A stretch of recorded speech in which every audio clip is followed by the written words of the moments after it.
पाहूयात पुढची बातमी। मंत्रालयामध्ये लवकरच FRS हे तंत्रज्ञान सुरू केले जाणार आहे। मंत्रालयाच्या सर्व प्रवेशद्वारांवर ही यंत्रणा बसवण्यात आली आहे। मंत्रालयाच्या इमारतीमध्ये पास स्कॅनिंग केल्यानंतरच आतमध्ये प्रवेश दिला जाणार आहे। तर मंत्रालयामध्ये कायदा आणि सुव्यवस्थेचा प्रश्न निर्माण होऊ नये यासाठी राज्य सरकारने खबरदारी घेतलेली दिसतीये। आतमध्ये प्रवेश केलेल्या व्यक्तीने कोणताही अनुचित प्रकार केल्यास भविष्यामध्ये त्याला कधीही मंत्रालयामध्ये प्रवेश मिळणार नाही।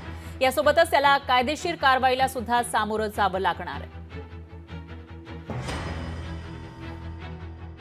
काही ठिकाणी अशा तक्रारी येतात की काम एकाने केलं आणि 2 डिपार्टमेंटनी बिल काढलं, त्यामुळे अशा प्रकारच्या गोष्टी टाळण्याकरता आता प्रत्येक कामाचा युनिक आयडी तयार होईल आणि त्यातनं एक प्रकारे या कामांवर आपल्याला नीट लक्ष ठेवता येईल, वेगवेगळ्या डिपार्टमेंटचं कोऑर्डिनेशन देखील करता येईल। आलेला प्रत्येक माणूस हा आयडेंटिफाय झाला पाहिजे, अनआयडेंटिफाईड कोणी येता कामा नये। बरेच वेळा लोक असं म्हणतात की मंत्रालयामध्ये दलाल फिरतात, तर अशा प्रकारचे कोणी आहेत का जे रोज येतात आणि इथेच थांबतात, याची माहिती ही या माध्यमातून निश्चितपणे मिळणार आहे।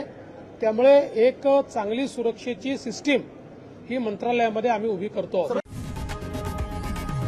लोकशाही मराठी ऐका, पहा, जागरूक रहा।